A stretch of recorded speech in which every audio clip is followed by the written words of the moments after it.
Welcome to the Pioneer Sideline Season 6, Episode number 67. It's been a wonderful week in Pioneer Athletics. Let's bring you up to speed first with women's soccer. They had a game Thursday evening against Mount Vernon of Nazarene. Unfortunately, unable to come up with the victory there. They fell 2-0 in that game. Liz Velez, she had 12 saves, a lot of shots on net for that Mount Vernon team. They ended up coming away with the victory 2-0. Let's fast forward now to Saturday afternoon at Founders Field. The Pioneers had an opportunity to get an AMC conference victory. Unfortunately, a slow start hindered this Pioneer team, and they ended up dropping this game 2-1.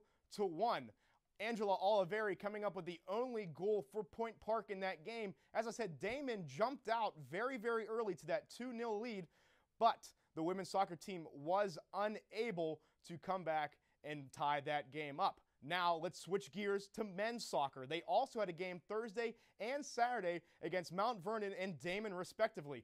First, let's go to Thursday where they played Mount Vernon and they got demolished. There's no nice way to put it, but they just got shut out and blanked by this Mount Vernon team. They are ranked, however, I believe it is 4th in the NAIA league standings. That Saturday, the Daemen scored 2-1, and we do have highlights for you. Let's bring you up to those highlights right now. You saw the score. It's 2-1. We're still going to show the highlights to you. Let's show them to you right now. Shane Lucas, early on, he gets his header on 1-0 early for this Pioneer team. Jeff Spencer, he made a big save there. He played pretty good for this Daemen squad. Let's show you an interesting play here at midfield. You see the Daemen player come in very wildly, a big knee to the face on the Pioneer player. That Pioneer player would get some treatment, and he would be okay, but the damage was done. We'll talk about a little bit more damage later here. Sophomore goalie Zeke O'Donnell off the shot from Daemen on the right-hand side. He's going to get a hand on it, and he's going to stop the rebound attempt. A good play by Zeke, by far his best game of the year. However, a red card in this minute of the game really hindered the Pioneers. They'd have to play 11-on-10 the rest of the game. And Dormer for Daemen gets the goal. O'Donnell guessed right, but was unable to get it. Even though it was 11-on-10, the Pioneers still did a great job of trying to create some pressure, but it wasn't enough.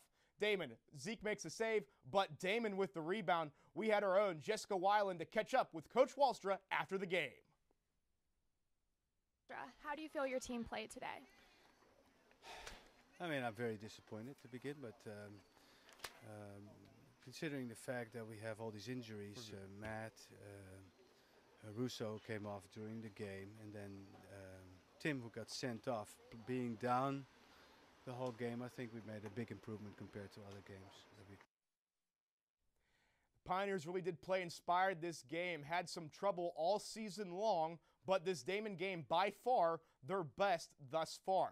So, we want to talk about a little bit of men's soccer. We want to talk soccer as a whole. Who do I have to bring in? Oh, look at this lovely lady to my right, Kelly Reed. Kelly, how are you? I'm good. How are you? Oh, just fantastic. Let's talk about this men's soccer team. We got to see them firsthand on Saturday. They played a very, very good game for about 45 to, I'd have to say, 90 minutes. All of that time, man down. I believe it was about the 30th minute where they got that red card. What did you see out of this team? Well, first off, they came out strong in the first half. However, right after that, Coach Wallstra even was saying, kick us out of our misery or wake up and play some soccer. The famous words from Coach Wallstra. That Coach Wallstra, that Dutchman, we just love him. He's always good for a soundbite after the game. I know. The second half, many shots on goal. However, they weren't able to come up with that one they needed. Then they went into overtime. Once again, shots on goal, nothing coming up. Finally, second overtime, and few minutes in, Daemen gets that shot. Rebound goes in. Zeke O'Donnell unable to stop it. Let's talk about a player that has come up from Ghana, Francis Tabai. All right, this kid, he's a lightning bolt out there. He's amazing out there. He's so fast. However, he's unable to make that goal when it comes down to it. He's like wide.